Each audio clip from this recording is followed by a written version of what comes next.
Hello and welcome to Cloud Depot.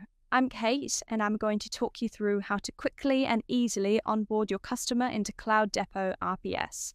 First, we'll locate the customer by going to the customer section on the left side dashboard. For this example, we're using a customer named Able Manufacturing.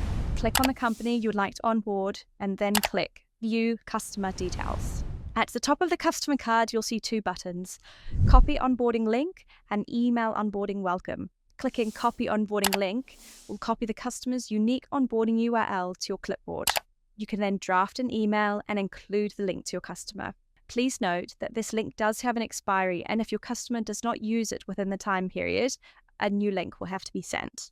The second option, Email Onboarding Welcome, will send an email to the client automatically via RPS on your behalf. You'll also receive a blind copy of that email if you choose to do so. This option is useful if you want the system to handle your email for you. Here is what the customer will see.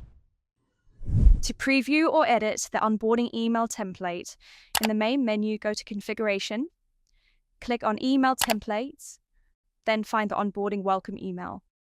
Click Edit to open the template editor. Here, you can review and customize the message.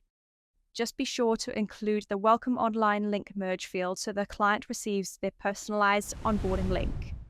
When your customer opens the link, depending on what your payment gateway supports, they'll land on a portal where they can choose to set up a credit card or bank direct debit, also known as an ACH in the US. For those using Halo PSA, you have an option to click the onboarding button within Halo.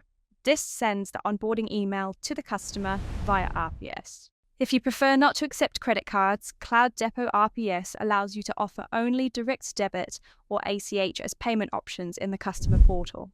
To do this, click Direct Debit ACH, then click Request New Bank Authority. The form will automatically pre-fill with the customer's information. From here, you can either save and manually send the invite link to your customer, or save and email the customer directly. Just like the welcome email, the client will receive everything they need to get started. Here is an example of what your customers will see when they need to set up their direct debit form. From here, the process is slightly different to the regular onboarding link. Instead of seeing both payment options, the client is taken straight to the direct debit or ACH setup screen. We hope this makes onboarding your customers to Cloud Depot RPS smooth and straightforward. As always, reach out to our team if you have any questions. Thank you for watching this video.